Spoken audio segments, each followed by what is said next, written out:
Ladies and gentlemen, please welcome former Secretary of Defense, Mark Esper.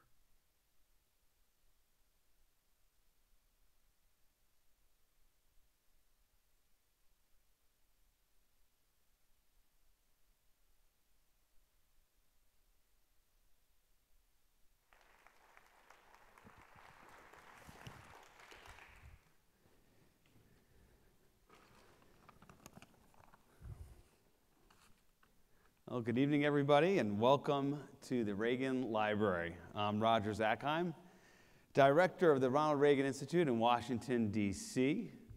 We had our grand opening this past June, so we're ready for all of you to visit during your next trip to Washington, D.C. So please come and say hello. But we are very thrilled to have all of you here joining us tonight. But as we do at the Reagan Library, before we begin, please join me in honoring the men and women who defend our freedom by standing and reciting the Pledge of Allegiance. I pledge allegiance to the flag of the United States of America and to the republic for which it stands, one nation, under God, indivisible, with liberty and justice for all. Be seated, please. Before we get started, there's one person in the audience I'd like to recognize this evening. Secretary Esper's wife, Leah. Thank you so much for being here this evening.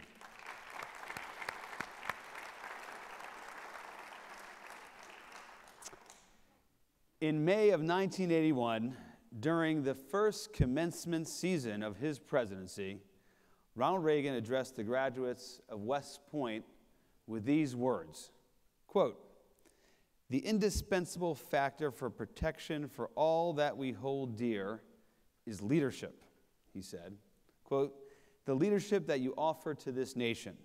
You will be the individuals who most inspire and lead those who called upon to do the hard and sometimes thankless job," end quote. 5 years later, one such leader emerged from West Point in the class of 1986. And just as President Reagan predicted, he would go on to inspire and lead those doing, quote, "the hard and sometimes thankless job." Indeed, Mark Esper's own career would be one of challenging and, yes, sometimes thankless work. Serving in the 101st Airborne Division, flying with the Screaming Eagles during the Gulf War, commanding an airborne rifle company in Europe, serving another 11 years in the National Guard and Army Reserve. And after leaving active duty, he worked for a great number of conservative leaders and institutions, many of whom can trace their political lineage to Ronald Reagan and his revolution. He's also helped lead top congressional committees and government agencies and the aerospace defense companies. Now, after serving as Secretary of Army from 2017 to 2019, he was elevated to Secretary of Defense at what would become a precarious time for the nation.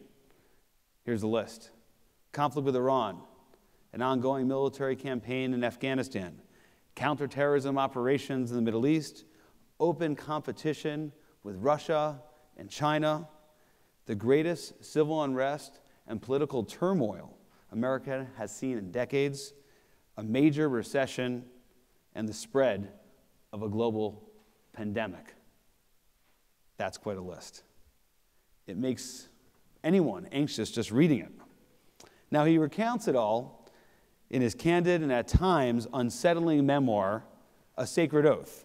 And we're honored that he has chosen to share his experiences along with his lessons and warnings with the Reagan Library audience tonight.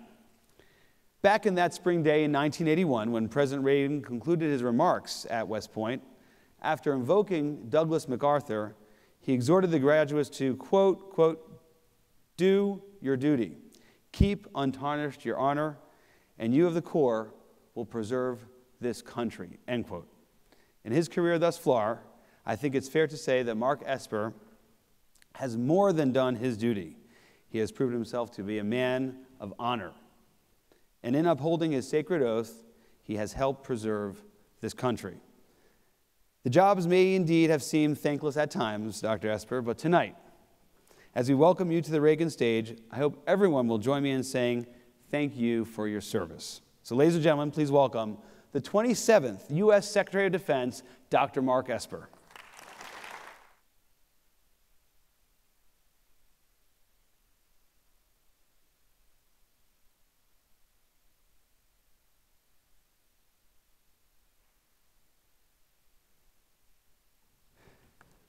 Well, Secretary Esper, welcome back to the Reagan Library. Well, thank you. With such a kind and generous introduction, I should make you my campaign manager. All right, sign me up. I'm good. All right. Well, there's a lot to discuss tonight, and you've been to this library on a number of occasions because of our Reagan National Defense Forum. I believe you hold the world record for attending every single one of those defense forums. So we're grateful for that and for you being here tonight. But of course, tonight's about a sacred oath. Figured we'd start with a very basic question. Why did you write this book? Oh, why did I write this book? I wrote the book because I thought that the Trump administration, particularly the last year of the Trump administration, which is the principal time in which I served, is a very, very consequential time in American history. And that it was very important for us to understand what happened, why things happened, and to learn lessons from that time. So as we march forward, we can apply those lessons and make sure we don't make the same mistakes, if you will. It's very important that the American people know their history and that we learn from that history. And I think it's important that me and many, many others write and contribute to this narrative, to understanding that a very important piece of our rich history and what it means, particularly as we look ahead.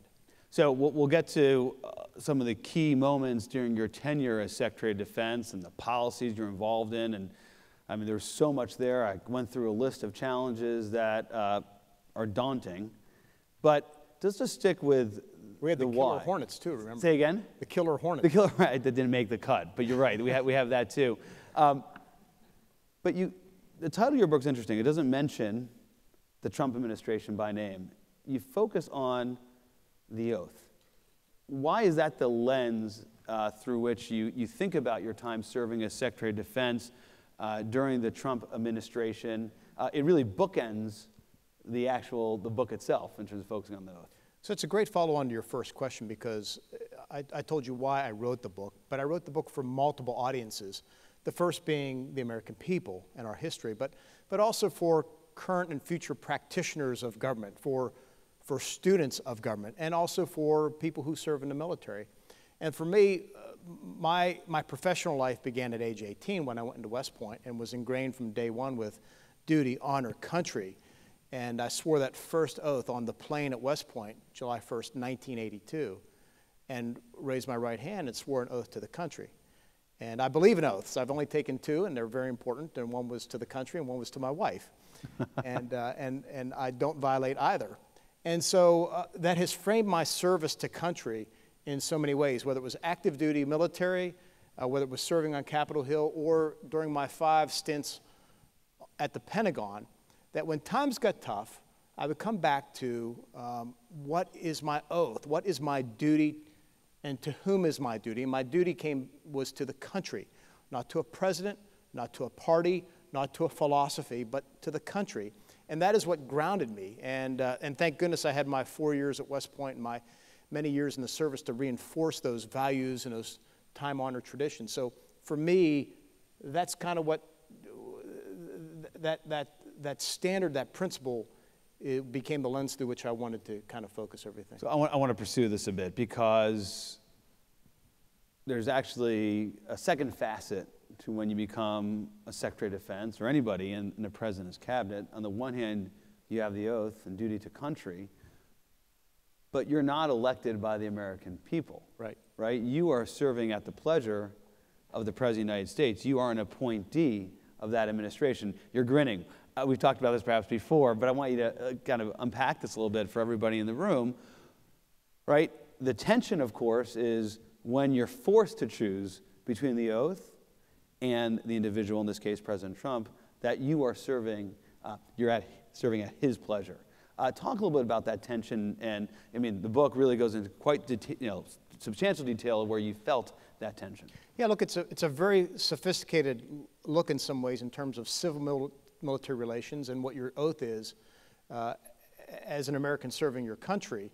And it's important. This is a reason why I wrote the book, because I hope folks in the future don't have to confront situations that I face. But here's the dilemma.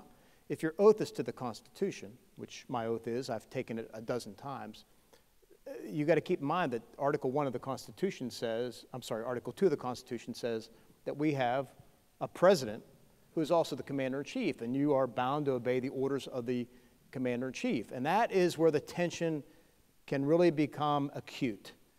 And thank goodness President Trump rarely gave direct orders. And so I was never faced with the situation of disobeying a direct order because I had sufficient room to kind of decide on my own what was best, given, again, my oath, but the general guidance of where the administration wanted to go. So it was how I sorted and reasoned my way through my tenure to do what I felt was best for the country, for our service members, for the institution. I'm going to dig at this a little bit more, but you said something curious in the response about this potential tension between the oath, the Constitution, and then serving at the pleasure of the President of the United States. And that is, President Trump never gave you a direct order, at least gave you a direct order which would create a tension between the Constitution. What would be an example of something he cared deeply about? I know there's a few, that maybe more than a few that come up, but it was really not left, the president wasn't actually boxing you in a corner. It was kind of out there for you to interpret, or advisors would come through and kind of encourage you to take a certain course of action that you were able to fend off because perhaps it wasn't in the best interest, in your judgment, for the military of the country. So the most important one was, and I talk about it in the book, I have a chapter on this, was the president's order to withdraw U.S. forces from Germany. And of course, I get this order within a week, within 5 days of what happened on June 1st. So the timing is not good in terms of my relationship with the president. So I almost get fired, and then I get this order to withdraw 10,000 troops from Germany. And the president's intent was to bring them back home and to kind of, it was punitive towards Germany, if you will, for a number of things. And we can talk about it. He wasn't a big fan of the Germans. He wasn't, but this is where I try to be fair here, because President Trump was absolutely right about the Germans and their failure to cut off Nord Stream 2 to the Russians and their policy toward the Russians, and all this is playing out. He was spot on.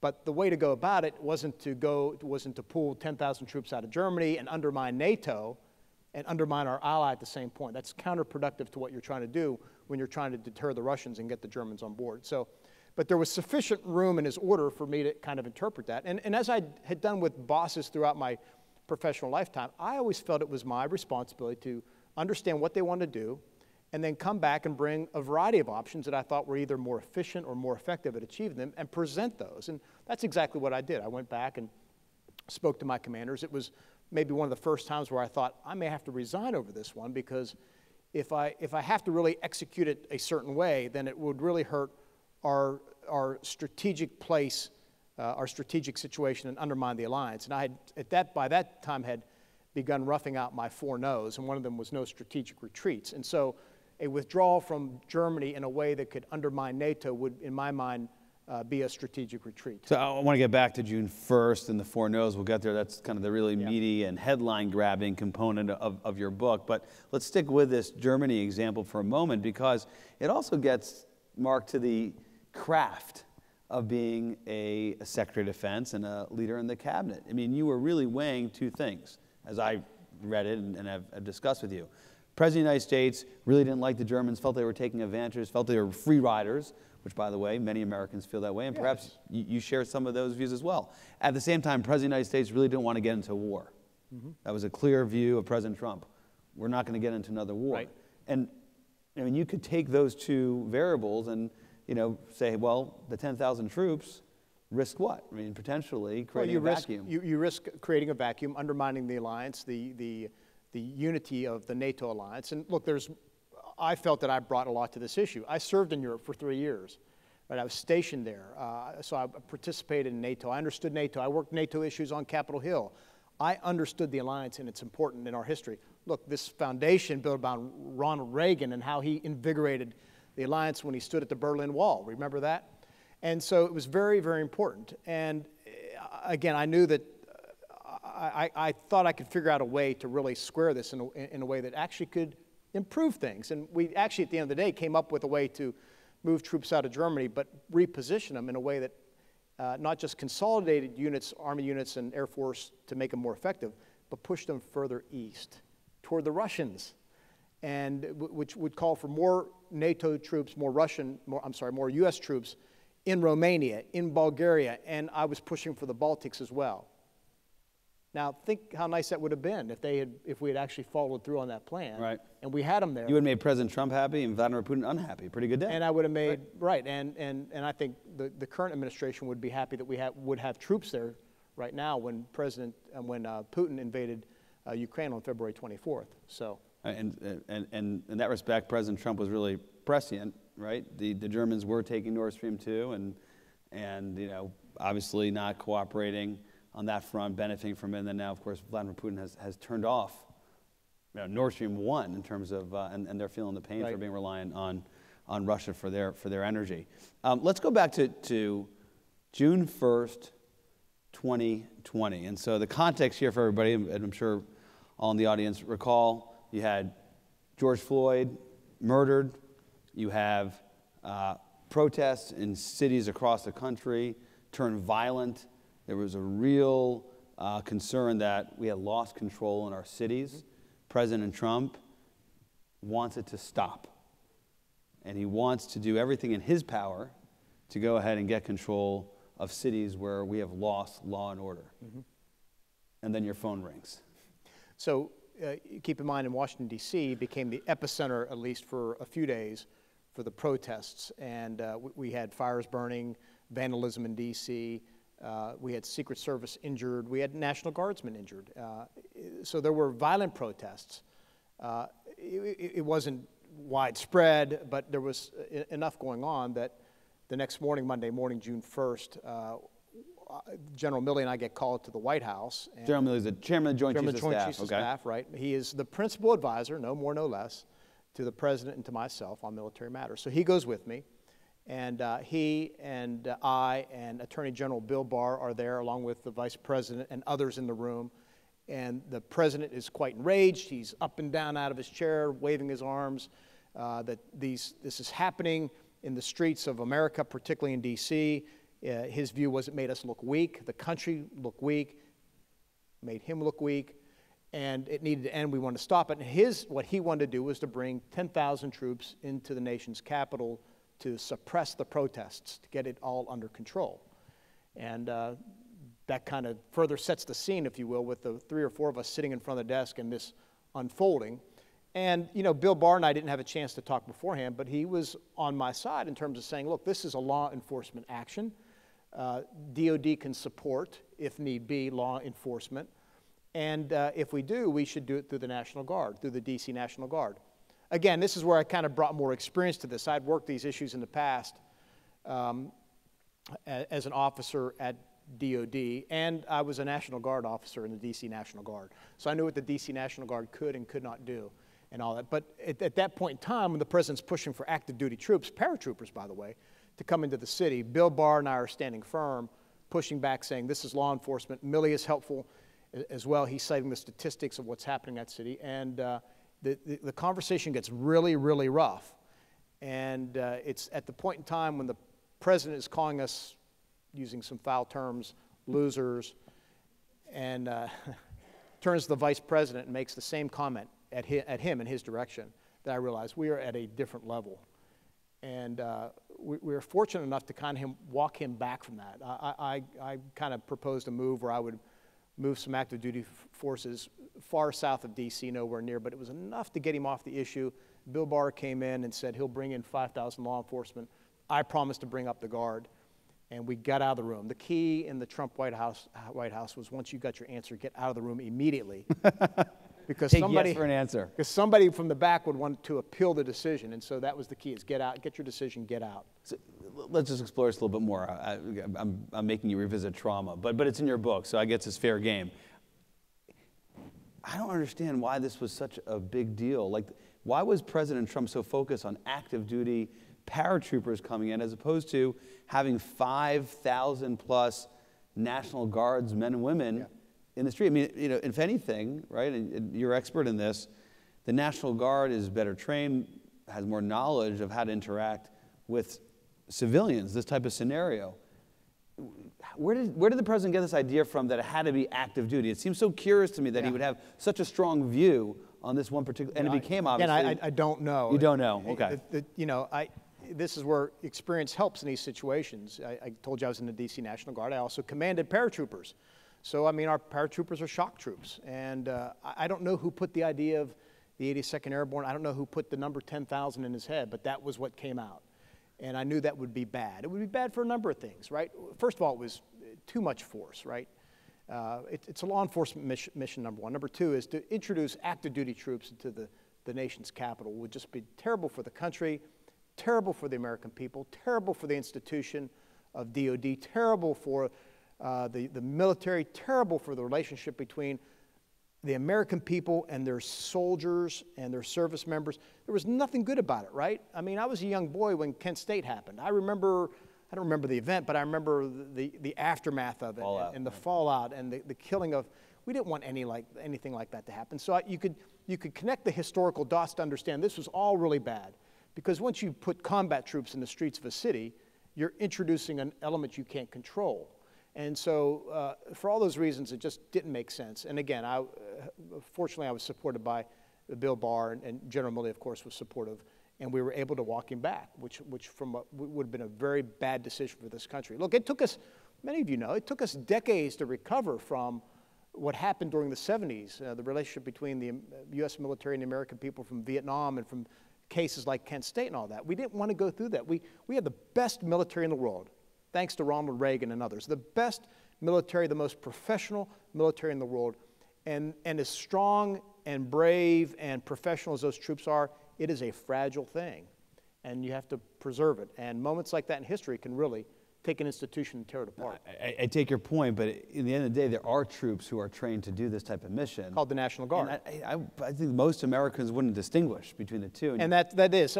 Most people You could show force, right, but obviously you have more confidence that they're, you wouldn't take a guardsman, maybe put them in the middle of a counterterrorism operation, right? It's just about getting the right troop for the It's the right tool for the right mission. Most people don't. They see a uniform. They don't make the distinction between active, right, guard, and reserve. Those are three distinct components, if you will, with different authorities and different capabilities. And a lot of presidents, a lot of people who work in the White House don't understand those differences. That's why it's the duty of the Secretary of Defense and the chairman to explain those differences and to make the recommendations best for the situation. But that wasn't the end of the story, right? And the saga goes on. It's a long story. You can buy it. Yeah, right. Well, we'll highlight just a little bit more of it, because in the end of the day, and it wasn't just President Trump who was talking about troops, in our cities, but also you have the left and the media sensationalizing it as well, and became this great showdown. And President Trump wanted to demonstrate that he was in control, and had restored order in our cities, and particularly Washington, D.C. That led to the events in the Oval, and we did have a lot of unlawful behavior happening in American cities, right? Americans have the right to protest, and absolutely should. It's a First Amendment right, but you should do so peacefully. We had things happening in cities where buildings were being burned, police stations were being burned, people were being hurt. Americans who run small businesses were seeing their stores, their livelihoods being destroyed. Look, we can't tolerate that. But that doesn't mean you call them the 82nd Airborne, right? I'm a law enforcement Reagan Republican, so I think you should have law and order. But there are ways to do it and ways not to do it. So these events ultimately got you, I guess you would diplomatically call, hot water with the President of the United States. Boiling water. Yeah, boiling water. There we go. And it came down to another kind of esoteric law that the president wanted to exercise. Again, I don't know where President Trump, got this from. Apparently, it wasn't clear to others, where he wanted to authorize, you make use of the Insurrection Act. Right. And you came out strongly against that, much to the chagrin of the commander-in-chief who you work for. Just tell us a little bit about what that is, what that was. Obviously, it relates to what you're talking about, but ultimately, it really changed the nature of your time as Secretary of Defense, because after that, you develop your 4 no's. Yeah. So the Insurrection Act is a 19th century law that basically allows the commander-in-chief in certain situations to deploy either active duty forces into a city into any American city, or to use the Guard in other cities if they're not under state control. So in this case, we recall the nights of June 1st, that is Lafayette Park. You have eventually protests are breaking out. I think the count I have in my book is 300 cities across the United States. And as I write in my memoir, it just felt like the country was wobbly, that we were off our mark, that we could have tipped over into some anarchy, may be too strong a word, but things were going haywire. And it was because the president kept talking about invoking the Insurrection Act, kept coming up discussions about the active duty, the military, and how do we suppress this type of stuff. And he's concerned because governors are not calling for this in states where this is not happening. Taking action themselves. Correct. Right. They're sitting on their hands. Which is another issue. So, I get the Monday runs to Tuesday, and by Tuesday night, I'm really troubled by what I see. As I look at every TV station, you see pictures of cities burning and people protesting, and it just feels really out of control. And so I decided that night, and I usually go to bed early, 10 p.m. or so, and I stay up late and write what would largely become my speech before the media the next day at the Pentagon podium, where I talk about the tragic murder of George Floyd, but unfortunately this was not a new thing in America, but we had risen to this point. I talked about the relationship between the American people and the United States military, the importance of civil-military relations, the importance of being an apolitical military, and then the part that gets me in trouble, which I knew it would, it was fine, but I talk about how there are times to use the active duty military and when it's urgent and dire and stuff like that, and I said that this was not one of those moments, that I did not support an invocation of the Insurrection Act, and I did it specifically, that I wanted that sentence to stand out the way it did, because what I was hoping to do was to just put a hand on the wheel to kind of stop the Republic from wobbling, to settle things down, to say I was not going to be part and parcel of this, that I did not support that, and that was the recommendation, of course, I made to the president privately, but I wanted to publicly say that. And got me in a lot of hot water, but I had to go walk over the White House for another tense meeting. But things started settling down. And I felt that we achieved our goal, that by Wednesday afternoon, you could see things settling down. I kind of took the initiative to start withdrawing troops without White House permission, because I felt they were no longer needed. So we started pulling back active duty. We started pulling back. As a matter of law, you don't need White House permission to pull out. Right? No, I don't. Look, I'm hired to make decisions. If I need to go to the White House for everything, then you don't need me. You don't need a Secretary of Defense. So it was within my responsibility. So we did that consciously, because what we wanted to signal was not just what I had said rhetorically, but we wanted to show it through action. We wanted to show that troops were being withdrawn, that the situation was calming down, and send that message that way. And it worked.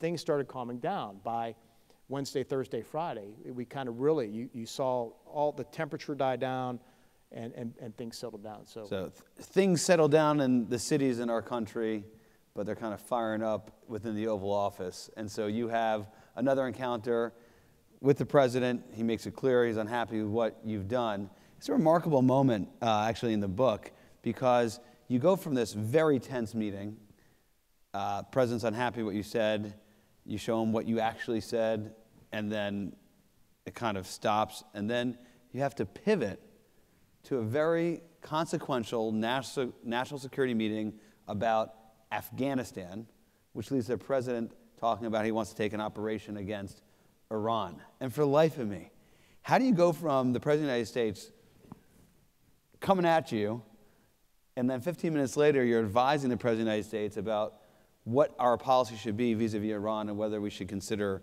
a strike against that country? Did I get the scenario right? It's a very tense meeting with the president where he and I, he's yelling at me, screaming at me, and making allegations, and I'm kind of countering him and saying, no, that's not what happened. And we get to the point where, anticipating that he would do something, I had prepared brought a draft of my remarks, and I set them on the table and slapped them down and slid them over and said, that's what I said. Right. And the argument ended right there. And you're right, somebody came into the room and said, Mr. President, your 12 o'clock or whatever meeting is here with General McKenzie to talk Afghanistan. He's a central commander responsible for that whole area. Commander, right? And I figured I was going to get fired right there that afternoon. And of course, as we walked to the Situation Room, I'm debating, should I just resign and get it over with? And I go back to what's my duty, right? It would have been easy for me to resign.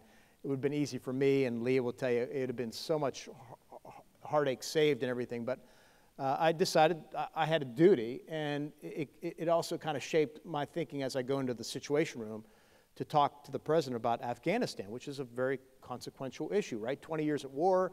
It's where the place from which the terrorists killed 3,000 innocent people, Americans, in New York City and Shanksville, PA, and the Pentagon. And I decided I'm just going to act as if, in some ways, nothing happened. I'm going to do my job. And so we get in there, and I open up the policy pitch as if, and Millie turns it over, and then eventually Mackenzie. But we brief the president on Afghanistan and what's happening and the plans. And of course, it migrates into discussing should we or should we not attack Iran, because there are other people in the room kind of cheerleading the president on to do this. You keep on talking about these other people in the room, the people in the back and the other people in the room. This is the mystery with the Trump White House was you never knew who he was talking to, either within the White House or people would call in or he'd call people, or so you never knew who was putting ideas in his head. But in this case, it was a national security advisor who was proposing we attack Iran, we go after them, let's finish this. And Millie and I both pushing back, saying that just doesn't make any sense. So look, I'm no fan of Iran, and we should not allow them to get a nuclear weapon, but we weren't at that situation where it wasn't the point in time to make that decision. And you have to prepare for those things. You have to prepare the country, you have to, prepare the military. No, I was going to say it's a good example of where you were effective at reasoning in a way that appealed to President Trump's other primary concern.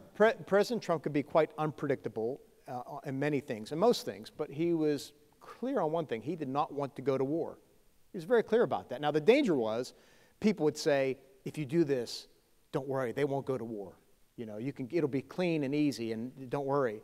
And that's a very dangerous thing, right? It's easy to get into wars. I fought in the Gulf War, right? But it's hard to get out of them. And I've been saying recently, I bet you Vladimir Putin 7-8 months ago had a chance to ask his generals again, is this going to be quick and easy, guys? In Ukraine, yeah. He might have made a different decision. And that's what you don't know. So if you're going to start a war, you better not just consider what the best outcome, you better consider the worst outcome and prepare for the worst. And we weren't ready for that.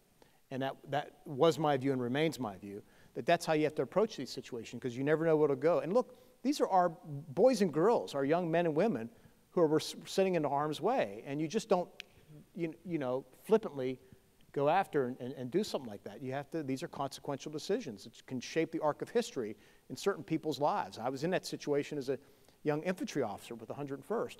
So you take those things into great, great care. But that was one of the challenges, was who was whispering in his ear about this or that. So you didn't get fired. Didn't get fired. Stayed the course in Afghanistan and prevented an attack on Iran. Importantly, continue to recommend, because I would do it at every meeting, and others would, that if we're going to continue to withdraw from Afghanistan, there are going to be a point in time where we should stop until the Taliban live up to their end of the agreement. And of course, this was June, and I could see where this was going. Of course, by October, I have to end up sending a classified memo to the president saying we should not go below 4,500. Well, I'm going to get to Afghanistan in a little bit, but obviously the Biden administration did not read your memo, because the debacle that followed during the Biden administration clearly did exactly what you warned against. All right, so you have these intense meetings in June. To your surprise, you're still Secretary of Defense, and you develop this construct of the four no's, and kind of it would guide you in your service as Secretary from this period in June until just after the midterm, the elections, presidential elections in November of 2020. Right. So, yes, the four no's come out of, after the events of June 1st, not just the morning, but the afternoon, where Millie and I make the mistake of getting caught up in the photo op walk across Lafayette Park. We realize that I have to calibrate my political antennae better so that I don't put myself or the institution in a situation where we look like we're being political. Now, I'm on one hand, it's different for me, right? If you're a uniform officer, the lines are very clear. But for me, for a political appointee, you have 1 foot in the apolitical camp and 1 foot in the political camp. So it's a little bit different. But nonetheless, for the institution, I had to be far more calibrated.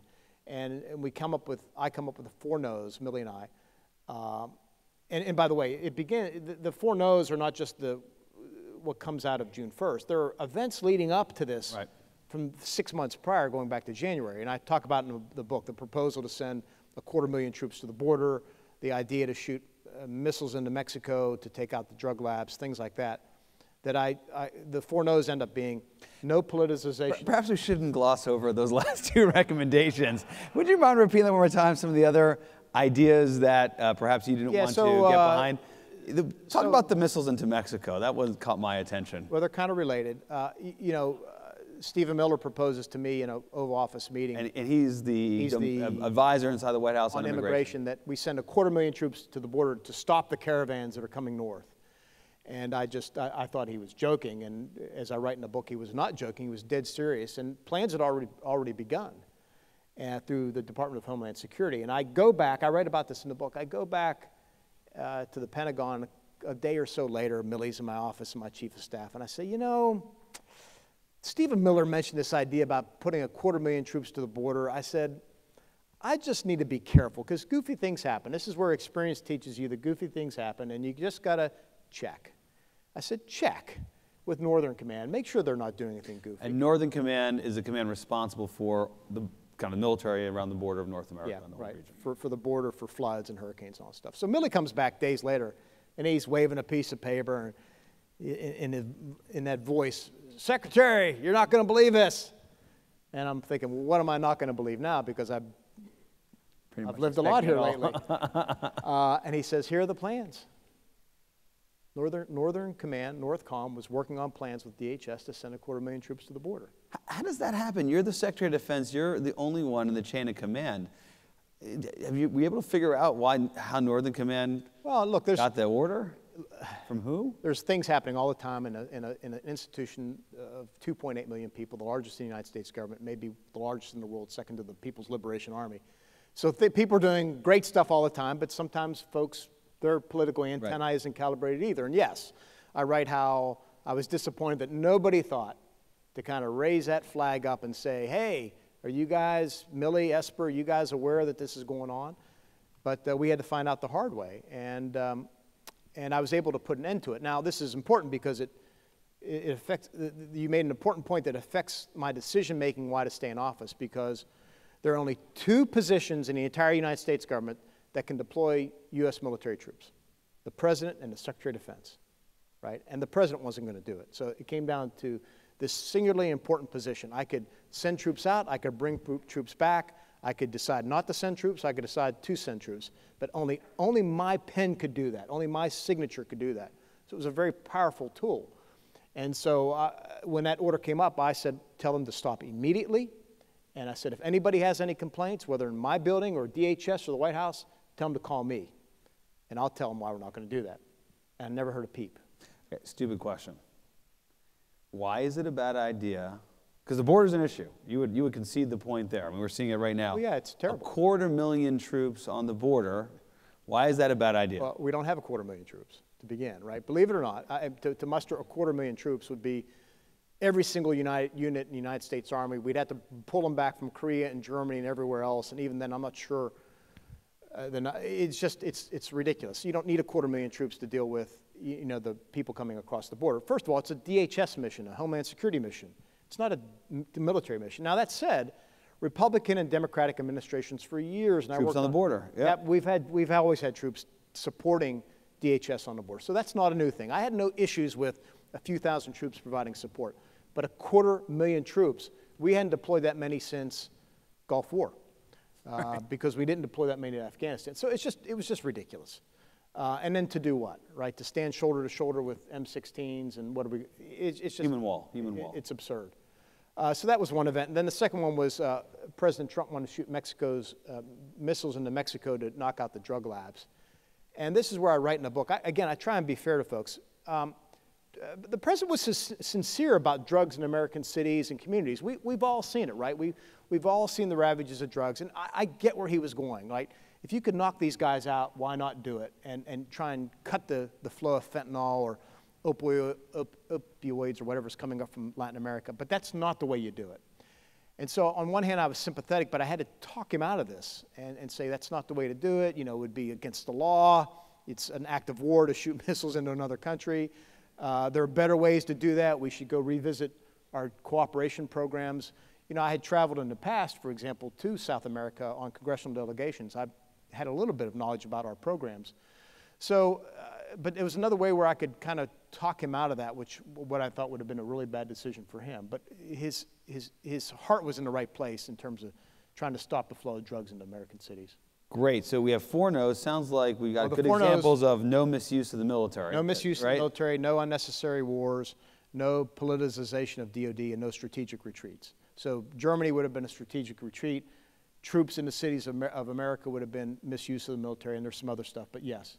What would be your primary example of where you felt you got closest to unnecessary war? Iran, attacking Iran, or maybe military operations against Venezuela, which also would come up frequently, is what could we do about Venezuela? No politicization of the military. Mm-hmm. Why was that top of mind? Certainly you were talking about the picture in front of St. John's Church. That would be an example. But what else was going on and were you thinking about post-June 2020 leading up to the election that was a primary concern for you, politicization of the military? So it goes back to the events of June 1st. So as I write in the book, I kind of weigh this out. Should I stay or should I go? What should I do? What's my duty? I knew what my duty was, but can I hang in there? And I came to the conclusion after, by the way, consulting, Leah, I famously has this phrase. She says, as your wife, I want you to quit, but as an American citizen, please stay. And that becomes very compelling to me, right?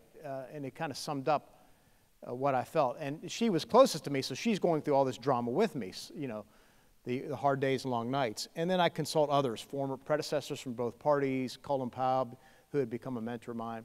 And to a person, they say, stay. And so I decide to stay. And my thing is stick to the 4 no's. So I have a metric, I have a strategy, and then the thing is, what's the timeline? And my timeline became very clear. I got to get to the election. Let the American people decide what they want for the next 4 years, Biden or Trump. And but as we head up to the election and go through the election, I do not want American troops getting involved in American politics or the electoral system and all that stuff. So that became kind of my goal. If I can get to the election, just get to the election without crossing any of these red lines, I feel I will have been successful. And I knew at that point in time, Trump was going to fire me immediately because I was expendable then. Meaning after the election, there was no liability for firing. Right, because the big concern among his campaign folks was if he were to fire a SecDef 6 months before the election, it would call into question his leadership, and would there be lack of confidence from folks, and would it hurt his campaign re-election? So I knew I had that much time. But it still was hard to navigate, because I know one of the things you write about and we've discussed was a big part, and in some ways it explains your emphasis on telling the story and writing this book, is you want to be transparent and talk to the American people. But you kind of had to hem that in a little bit, right? After those events in June leading up to the election. Yeah, so there's you and I were talking beforehand, if I have a common critique that comes from the left, which is, why didn't you tell us at the time, right? Why didn't you just come out and tell us? And I would say, because I'd be fired immediately, right? What am I going to come out on national TV and say, Stephen Miller wants to send 250,000 troops to the border, or the president wants to shoot missiles into Mexico? I'd be fired immediately. Right. And by the way, I should be fired immediately. That's what I would do if I were the president. But my logic was, look, if I can continue to stop these bad things from happening, particularly given the fact that I have this position, I have this power of the pen where I can deploy or not deploy troops, then you don't give that up easily, particularly when you know the president is going to put a true loyalist in behind you. Because I had seen him do that when he fired the DNI, and he put in Rick Grinnell as his acting DNI, and I saw the mayhem that had caused, and he had been talking about doing that with others. So I knew that if I relinquished that position, that there was a greater chance that these bad things would happen. Your successor would not have followed the 4 no's. I don't know. I don't believe so. It's not apparent from what happened, because within days of me leaving, there's a meeting on attacking Iran. We withdraw American troops from Africa. We do a number of other things. So my thing was I did not want to relinquish the position knowing what could happen, because I thought that I would actually feel more guilty if I had done that I was not doing my duty knowing what could happen. and the position that the American military, that the country, et cetera, would be placed in. And that's why I didn't resign. That's why I didn't come out and speak out at the time. I felt it'd be better to kind of work my magic within the system and kind of keep the ship as steady as I can. I thought that was my higher duty to the country. And some people don't understand that. They don't get it. That's fine. But that's how I felt. And I'm more convinced that was the right decision today than ever before. At the time, not so much so. Well, I was certainly balancing the oath against the roles was a tension you managed, and yeah, things got pretty heated in those days after you left the Department of Defense, leading up to the inauguration, the events of January 6th and inauguration. A few minutes, we'll go to questions from the audience, so get your questions ready, but I gotta ask you a few current events questions. They're touched on in the book, but would love for you to comment on kind of how you see them now, since you've published your book. Let's talk about trust and confidence in the military. You have a narrative on the left saying the military is full of extremists, and you have a narrative on the right saying the military has gone woke, right? That you know, both sides are saying the military is just kind of going in a direction that, of course, departs from its core mission, right? Preserving, protecting, defending.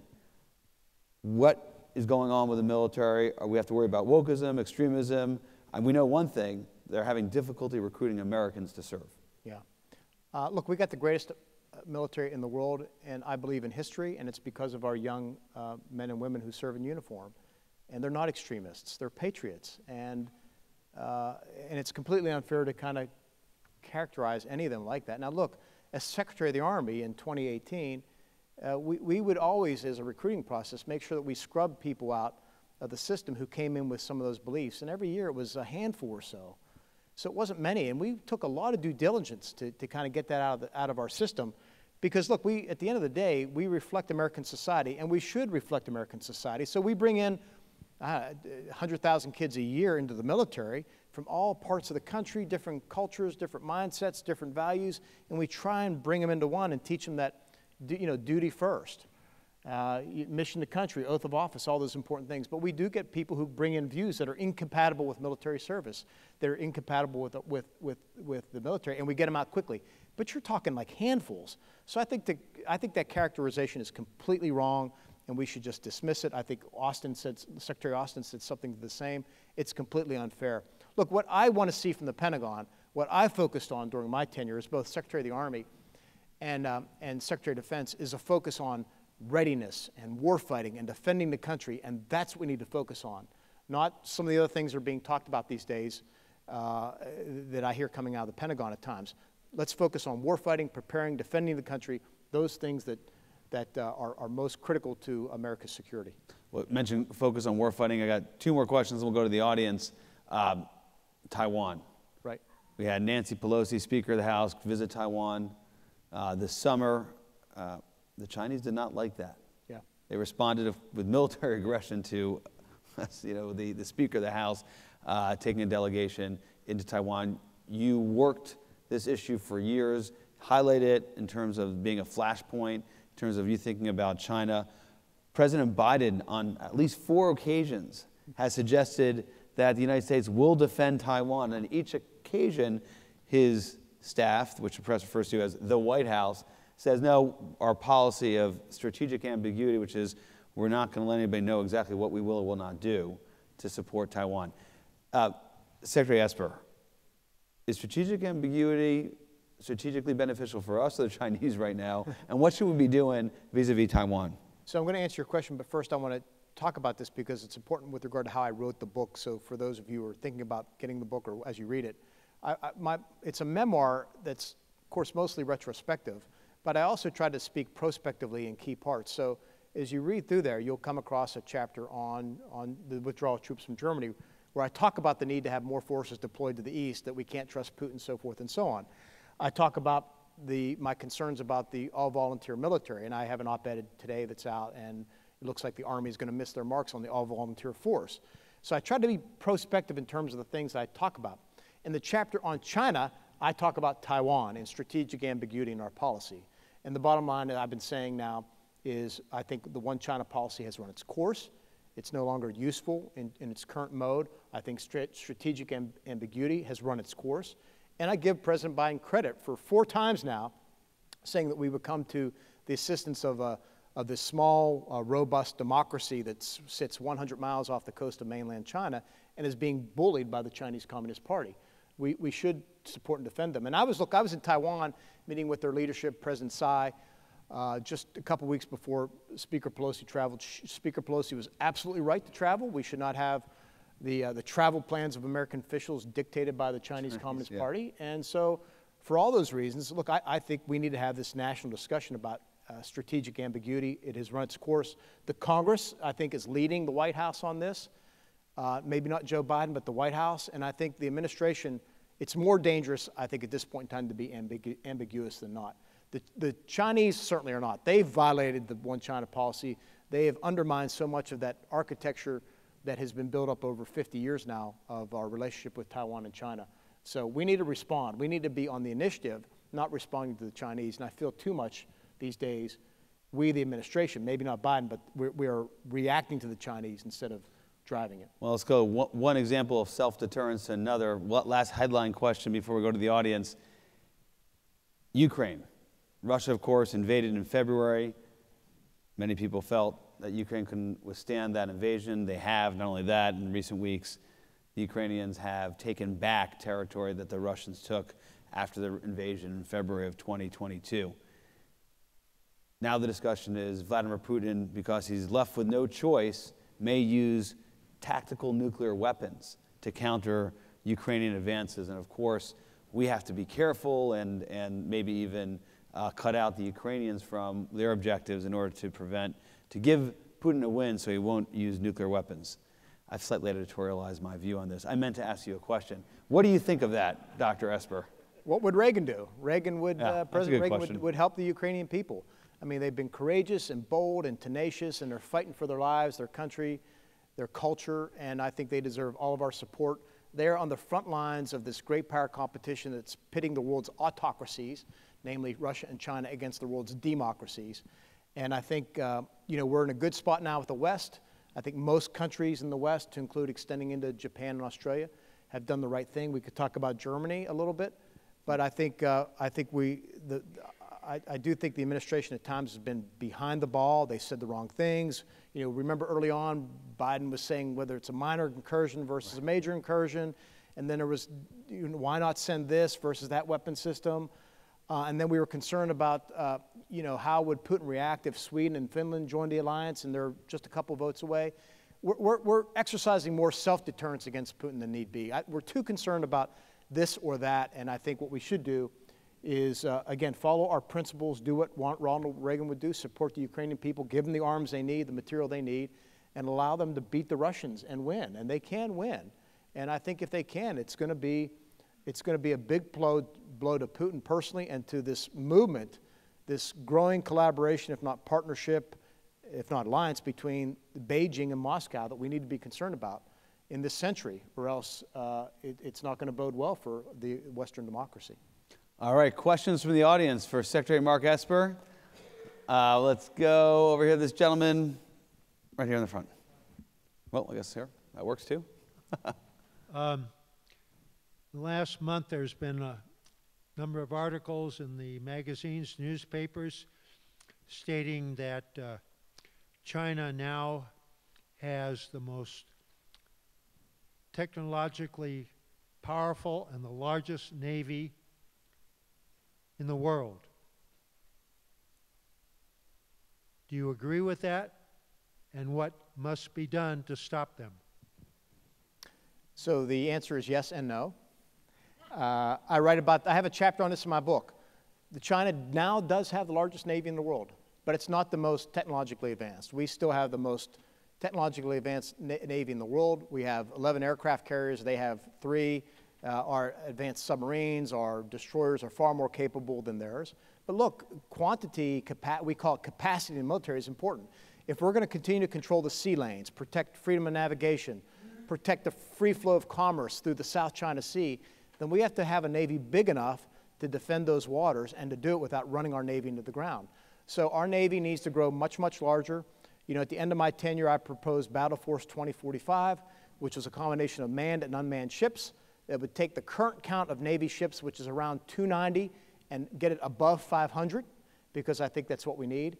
But we're simply not moving out, and I talk about this in great detail. We need to control the seas, and we need a Navy that's capable of doing that. And through a combination of, you know, the Navy not taking the initiative, between Congress, the White House, industry, and so forth, we can't seem to get out of our own way and build the Navy we need to deal with the Chinese in the future. Another question. Let's go. Woman over here. Oh, gentleman over here. Okay? Yeah. Good evening, sir. Throughout the book, you talk about how it's a national security issue for us to have the most diverse, equitable, and inclusive all-volunteer force. And I'm curious, when you got to the OSD level, what particular policies you may have considered for specifically our science and technology laboratories, where in the STEM fields, maybe this is probably the most acute for us to pursue DEI initiatives? Yeah, look, I think diversity and inclusion is important in the sense of the morale and readiness of the force. I think every service member who joins as enlisted or becomes an NCO or an officer has to know that they're going to be judged based on their merits and their character, not based on the character of their skin or their sexual orientation or their religion. So that's how I put the issue of diversity and inclusion in the context of morale and readiness of the force and what it means for our service members. Look, the military may be the most diverse organization in the United States government. I think the last count, I talk about this in my book, by the way, 42% of serving members are a minority. In the Army alone, you know, the percent of African Americans far exceeds that in the population. So it's a very diverse force, and I've been privileged to serve in it. So when I was Secretary of Defense, this was another in the complicated times, right? I put forward 3 major initiatives to build that out. And by the way, diversity is not just for, you know, people you know, based on your ethnicity or whatnot, but give women more opportunities to serve as well, because but it has to be standards based and based on merit. And so the initiatives I had addressed all those in terms of for example, getting rid of photos in promotion boards. There's no reason for somebody to see your photo on a promotion board, because if you look at a photo, it automatically triggers a response. Are they good looking or bad looking? Are they have dark hair or blonde hair? You know, do they have a crew cut? You know, I used to wear my hair, you know, really tight. You know, all those things signal things, and what you want to do is judge them based on their performance, not on how they look. And so it was simple things like that that we were doing to build diversity and inclusion, but it has to have a purpose. It just can't be for the sake of it. And that's kind of how I approached it, and I think that's how most service members want to be judged as well. I'll give you a quick example. Again, I talk about this in my book. As Secretary of the Army, we adopted a new combat fitness test.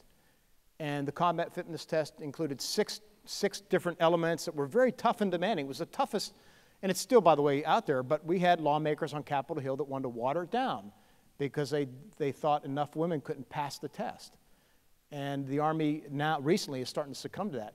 Thank goodness we had American women who said, no, we want to be judged the same as the men. We can meet their standard. And I met woman after woman across the Army as I would travel around that could meet the standard. And so I think we send wrong messages as well when we water down standards to accommodate an aim with no purpose. And so I gave our women a lot of credit for standing up and defending the combat fitness test that we designed. I think it's going to be very important for them and very important for the readiness of our military. Last question from the audience for Secretary Esper. Let's go to last. We can go on. Lady in the back over there. So you had 4 no's. Did you have any yeses for a man who chose you for that position to work with him? Any what? Any yeses? Meaning you have 4 no's for what you wouldn't do, but do you have any yeses for President Trump?